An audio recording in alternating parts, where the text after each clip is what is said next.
Hi everyone, I'm Priyanka. Welcome back to my channel Life of P. Thank you for showering sweet comments and love on my last video. ये video Bhutan का part 2 है, so let's continue. आज है day 4 और सुबह सुबह हम ready होकर अपने बैग्स पैक करके निकल पड़े थिम्फू घूमने। सबसे पहले हम जा रहे हैं बुद्धा डोरडेमा स्टैचू, जो कि थिम्फू के टॉप पे बना हुआ है। ये स्टैचू 54 मीटर्स यानी करीब 178 फीट ऊंचा है। इसको विजिट करने के लिए कोई फीस नहीं है। ये स्टैचू ब्रॉन्ज और गोल्ड से बना है। हमारे गाइड ने बताया था कि इस प्रोजेक्ट की कीमत करीब $100 मिलियन थी। काफी सुंदर डिजाइन्स बने हुए थे चारों तरफ। पूरा टेम्पल गोल्डन कलर का था, अंदर से भी और बाहर से भी। ये पॉइंट 2900 मीटर के एलिवेशन पे है फ्रॉम द सी लेवल। यहाँ एक टेम्पल है बुद्धा का, जहाँ अंदर काफी बड़े बड़े स्टैचूज हैं बुद्धा के, गुरु पद्म संभवा, और चारों तरफ वॉल्स में छोटे छोटे ब्रास के बुद्धा रखे हुए थे, ऑल मेड ऑफ ब्रास, जो कि लोग यहाँ डोनेट करते हैं। काफ़ी रिचुअल्स के बारे में भी बताया उन्होंने, daily rituals, festive rituals. My God, it's beautiful, very beautiful and peaceful, I must say it's very peaceful.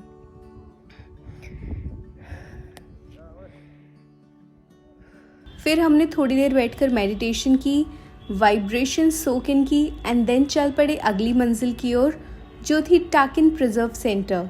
यहाँ पर भूटान का नेशनल एनिमल टाकिन, जो कि एक वाइल्ड एनिमल है, उसको प्रिजर्व किया जाता है। मतलब जब उनको जंगल में चोट वगैरह लग जाती है या कोई सीरियस प्रॉब्लम हो जाती है, उनकी यहाँ टेक केयर की जाती है। यहाँ की एंट्री फीस थी 300 रुपीज़ इसलिए बोल रही हूँ क्योंकि भूटान की और इंडिया की करेंसी सेम है, तो हमने रुपीज़ में ही पे किया था। यहाँ थोड़ी गर्मी थी तो हेट वगैरह लगा लिया सो दैट टैन ना हो जाए।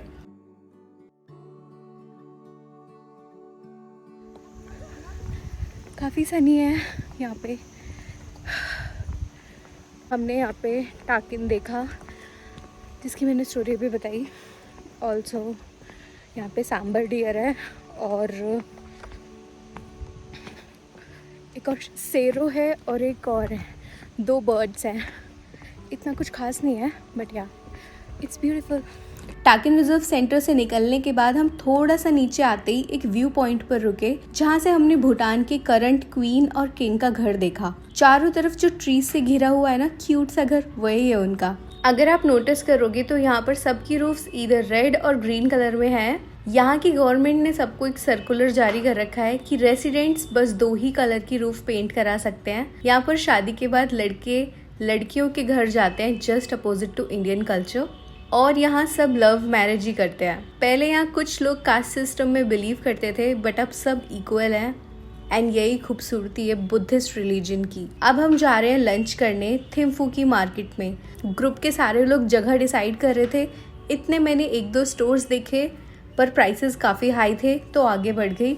फिर एक सुवेनियर स्टोर में गए, जो कि थोड़ा प्राइसी था, बट चीज़ें टॉप नॉच क्वालिटी की थी। खर्चा तो हुआ बट रिग्रेट नहीं। फिर ग्रुप के सारे लोग बिछड़ गए थे खाने की जगह खोजने के चक्कर में। तब मुझे इंडियन रेस्टोरेंट दिखा, स्पाइसेस, और मैंने ब्रेन में कुछ मिनी सेकंड्स की कैलकुलेशन की और डिसाइड किया कि आज इंडियन फूड खाते हैं, क्योंकि लास्ट फ्यू डेज से कुछ अच्छा खाने को नहीं मिल रहा था।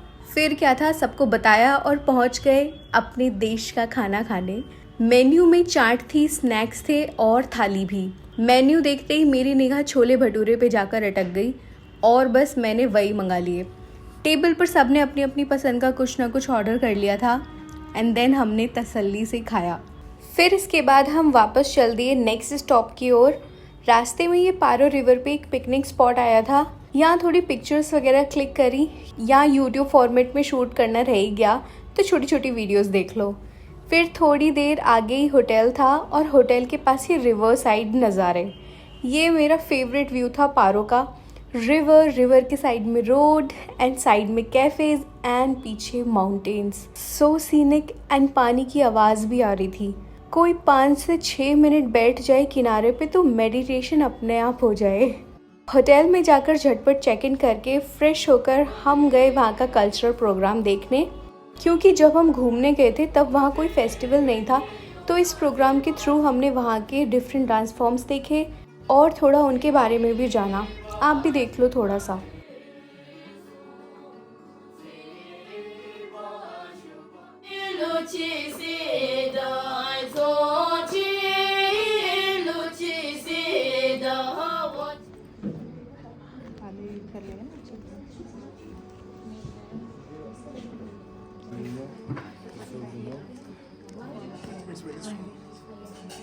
Thank you.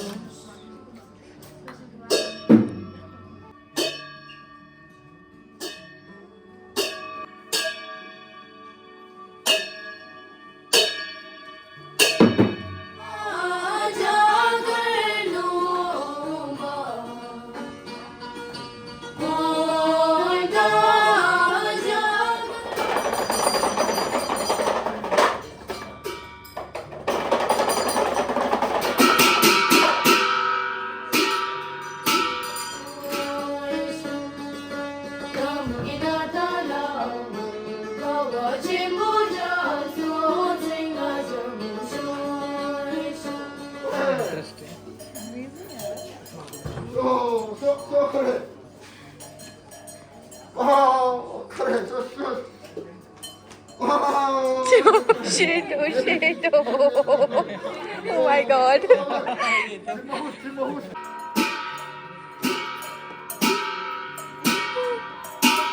मुझे क्यों डर लग रहा है?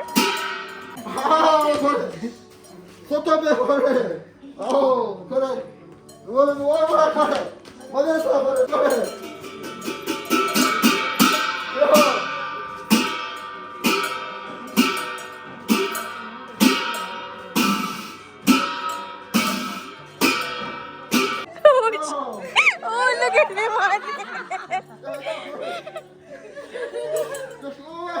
Go to the baby.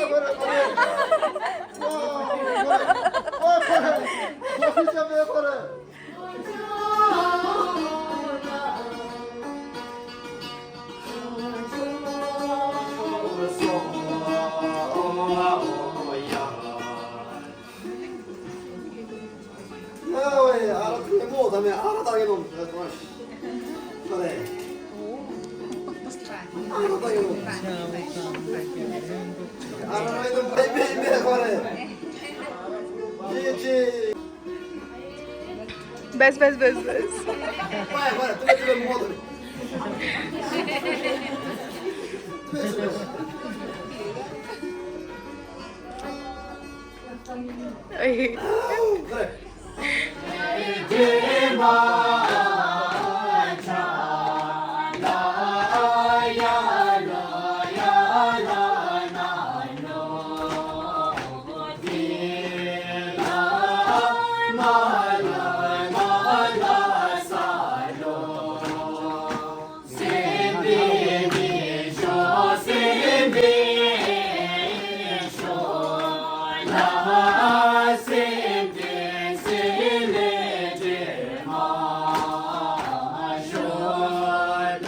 Cultural programme attend करने के बाद डिनर किया एंड देन सो गए क्योंकि नेक्स्ट डे काफ़ी जल्दी उठना था। सुबह उठे तो काफ़ी बारिश हो रही थी एंड इससे मौसम में 4 चांद लग गए थे।